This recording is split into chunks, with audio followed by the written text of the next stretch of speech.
देखो, बांग्लादेश में एक दलित नौजवान को कैसे जला दिया गया। आप लोग गाजा पट्टी में होने वाले किसी भी उस पर आंसू बहाते हैं, लेकिन आपकी जबान से एक शब्द नहीं निकल रहा है, क्योंकि एक दलित नौजवान मारा गया बांग्लादेश में, और उस नौजवान के मरने पर आपकी जबानें सिल चुकी हैं, क्योंकि आप उसको केवल वोट बैंक के रूप में इस्तेमाल करते हैं। ये राजनीति नहीं है पांडे जी, ये राजनीति नहीं है, ये वो सच्चाई है जो आपकी तुष्टीकरण की नीति है, जिसके कारण बांग्लादेश बना है। अगर बांग्लादेश पाकिस्तान नहीं बना होता, इस तरीके से हिंदू नहीं जलाया होता, और जलाता तो फिर उसकी क्या दुर्गति होती या वह भी जानता। ये सुरक्षा की गारंटी, वहां मारे जा रहे हैं हिंदू, आप लोग नहीं बोलेंगे। एक कैंडल मार्च निकाल के चलते हैं गांजा के मुद्दे को लेकर के, लेकिन पाकिस्तान और बांग्लादेश में हिंदू मारा जाता है तो आपके मुंह बंद हो जाते हैं, क्योंकि मरने वाला हिंदू है, दलित है, आप बोलेंगे नहीं। और यही सच्चाई है। निंदा प्रस्ताव पारित होना चाहिए, और यह प्रस्ताव नेता विरोधी दल की तरफ से आना चाहिए कि इस घटना की हम भर्त्सना करते हैं, और बांग्लादेश सरकार को इस बात की चेतावनी देता हूं। और इसीलिए हम कह रहे हैं, नोट करना, ये चीजें होनी चाहिए, और हमारा भी प्रयास होना चाहिए। जब बांग्लादेशी को यहां से निकालेंगे और रोहिंग्या को यहां से बाहर का रास्ता दिखाएंगे, तो उनके समर्थन में मत आना, क्योंकि उनमें से बहुत सारे लोगों के वोट आपने बनवाए हैं, उनके बहुत सारे लोगों के लिए आधार भी बनवाने का पाप किया है आप लोगों ने। इसलिए इन चीजों को ध्यान में रखना, और एक एक चीज की स्क्रीनिंग होगी, बहुत प्रभावी कार्रवाई करेंगे। हमारे ही देश में रह करके हमारे लोगों के खिलाफ अपराध, और वहां पे निर्दोष हिंदुओं पर अत्याचार करोगे, निर्दोष सिखों पे अत्याचार करोगे, यह स्वीकार्य नहीं हो सकता है। और यही आप करते हैं कि किसानों के बारे में भी आपका आचरण यही है। कल देखिए, शाही जी ने चौधरी चरण सिंह सीड पार्क का भी जमीन आवंटन का काम प्रारंभ कर दिया। अच्छा, किसान को अच्छा बीज मिले, अच्छी तकनीक मिले, कम लागत में ज्यादा उत्पादन। आपके समय में क्या होता था? लागत ज्यादा थी, उत्पादन कम था, बाजार नहीं था, किसान तबाह था, परेशान था, बिचौलियों के द्वारा लाभ ले लिया जाता था। आज किसान सुरक्षित है, किसान को योजनाओं का लाभ मिल रहा है। और कल चौधरी साहब के नाम पर कार्यक्रम था, और इन सभी माननीय सदस्यों ने गन्ना मूल्य के बारे में कहा, हम लोगों ने दिया, लगातार दे रहा। यूपी आज के दिन पर देश के अंदर गन्ना उत्पादन का नंबर 1 का राज्य है। आपके समय में चीनी मिलें बिकती थी, बंद होती थी, वर्षों का गन्ना मूल्य बकाया रहता था, किसान तरसता था। अब यह स्थिति नहीं है। अब अन्नदाता किसान हमारे लिए वोट नहीं, वह सम्मान का पात्र है। आज उसको नए तकनीक के साथ आच्छादित किया जा रहा है। 22 लाख हेक्टेयर से अधिक भूमि को सिंचाई की सुविधा दी गई है। आप स्वीकार करें ना करें, लेकिन उस सच्चाई को जमीन पर देखेंगे तो ये चीजें आपको देखने को मिलेगी। और परिणाम क्या है? परिणाम है जो आपने 8% किसान विकास की दर रखी थी, कृषि विकास की दर, अब ये बढ़कर के 18% पहुंच चुकी है यूपी की कृषि विकास दर। एमएसपी के साथ ही डीबीटी के माध्यम से भुगतान करने में आज उत्तर प्रदेश देश के अंदर नंबर 1 स्थान पर है।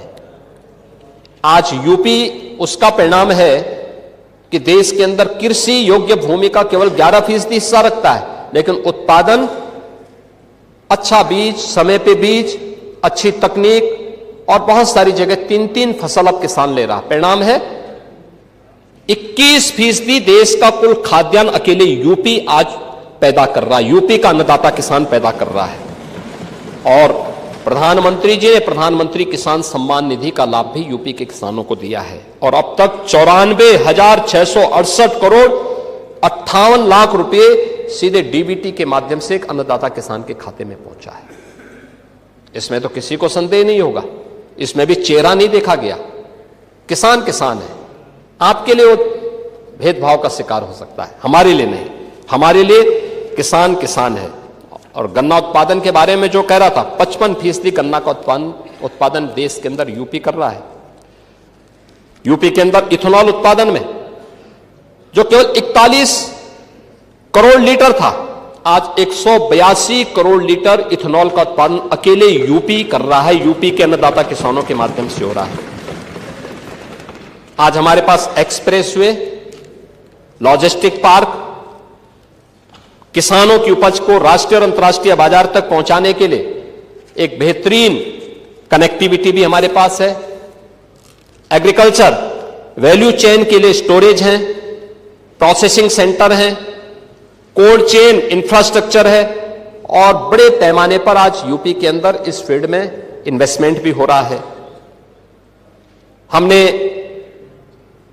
यहां पर हर खेत को पानी देने के जिस लक्ष्य को आगे बढ़ाया है नहरों के माध्यम से, तो देश के अंदर 86% सिंचित भूमि अकेले यूपी के पास है। यूपी सर्वाधिक सिंचित भूमि रखता है देश के अंदर। नहरों का, पाइपलाइन का, माइक्रो इरिगेशन का और तमाम बड़ी परियोजनाओं के साथ ही पीएम कुसुम योजना के माध्यम से भी 94,000 अन्नदाता किसानों को सोलर पैनल उपलब्ध करवाए गए हैं।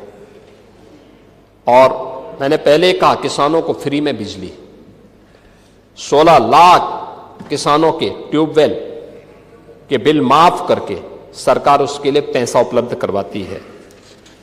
किसान आज उन्नत बीजों, प्राकृतिक खेती, ड्रोन, जलवायु और के अनुकूल आधुनिक तकनीक, इन सभी के माध्यम से आज खुशहाली से उत्तर प्रदेश के कृषि विकास दर को बढ़ाने की दिशा में तेजी के साथ आगे बढ़ चुका है और यह एक बड़ी दिशा में अच्छा कार्य हमारे अन्नदाता किसानों के द्वारा किया जा रहा है। महोदय, अन्य क्षेत्रों में भी उत्तर प्रदेश ने काफी बड़ा काम किया है।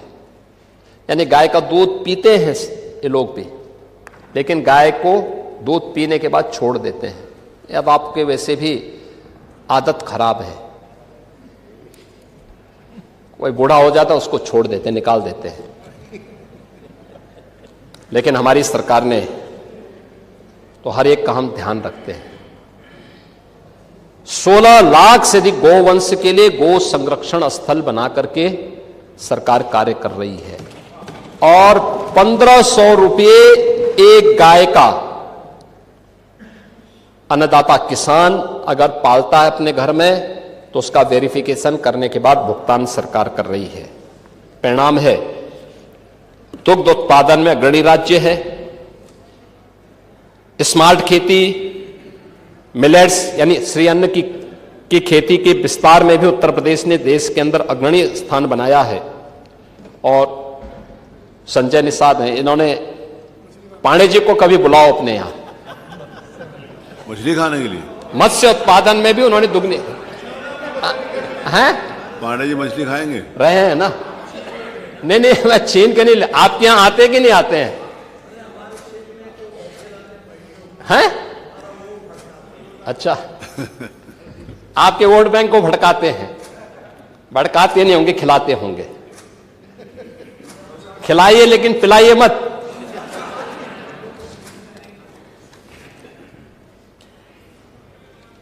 महोदय,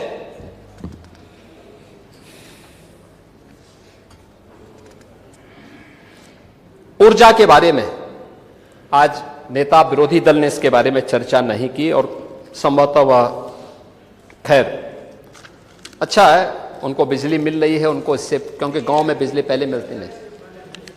अच्छा, आप नहीं, ये चीजें दिखाती हैं कि गांव में, देखिए वैसे भी गांव में बिजली मिल रही है तो आप संतुष्ट होंगे। आप देखिए शिवपाल जी के बगल में बैठ जाते हैं, थोड़ा संगत का असर पड़ जाता है, लेकिन वैसे आप सच बोलते हैं। लेकिन यह सच्चाई थी कि 2017 के पहले उत्तर प्रदेश के अंदर जो पावर प्रोडक्शन था वह कुल 7,159 मेगावाट का था।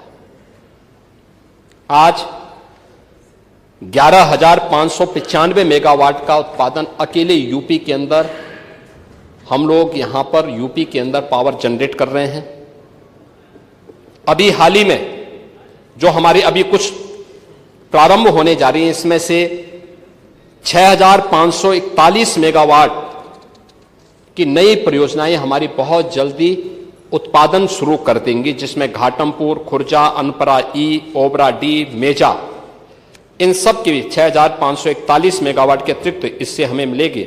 यानी आने वाले समय में अकेले यूपी 18,136 मेगावाट बिजली का उत्पादन करेगा।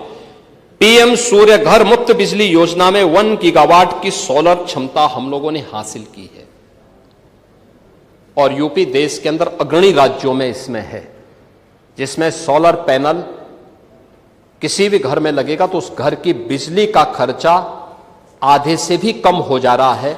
अगर वो व्यक्ति उसको ठीक ढंग से देखभाल कर लेगा तो बहुत अच्छे ढंग से इसको आगे बढ़ाने में सरकार आगे कार्य कर रही है। सुरक्षा का परिणाम है कि जो पहले वोमेन फोर्स, महिला जो शक्ति थी, ये जो काम करती थी, पहले कामकाजी महिलाओं को काम करने का जो पहले स्कोप था 17 के पहले, वो केवल 13% था। आज उसका शेयर उत्तर प्रदेश के अंदर बढ़कर के 35% से अधिक हुआ है, 36% के आसपास हुआ है। और सुरक्षा के बेहतरीन वातावरण का परिणाम है कि अब नाइट शिफ्ट में भी महिलाएं काम करने के लिए जा रही हैं, कहीं कोई सुरक्षा की कोई समस्या नहीं है।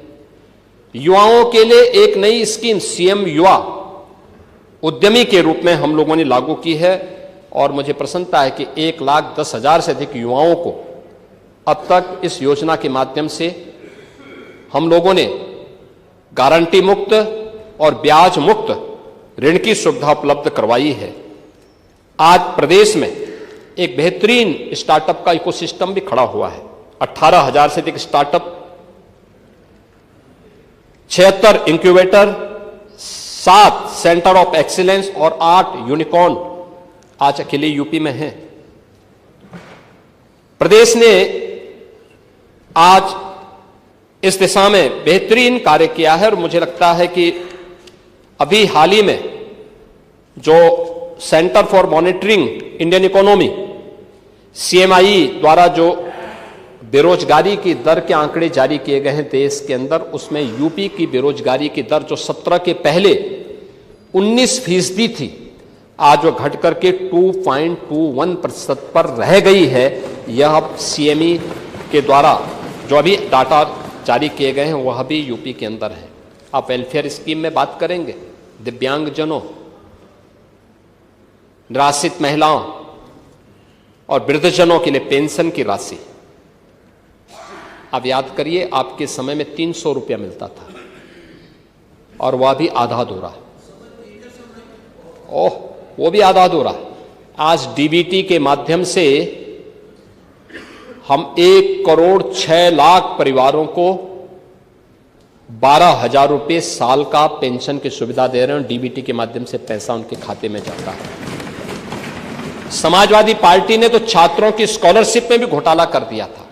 अनुसूचित जाति जनजाति के छात्रों की स्कॉलरशिप रोक दी थी और अब तो सरकार ने तय किया है कि छात्रवृत्ति दीपावली के पहले और जो बचेंगे वह गणतंत्र दिवस के पहले उन छात्रों को प्राप्त हो जानी चाहिए। यह सरकार ने इसको किया है और इसमें प्राथमिकता के आधार पर सरकार कार्य कर रही है। आज प्रदेश के अंदर जो सरकार के द्वारा कार्य प्रारंभ किए गए, इसमें स्वास्थ्य के नए, उसमें मेडिकल कॉलेजेस की संख्या अब बढ़कर के यूपी के अंदर यह 81 हो गई है। आपके यहां भी मेडिकल कॉलेज है माधव बाबू के नाम पर।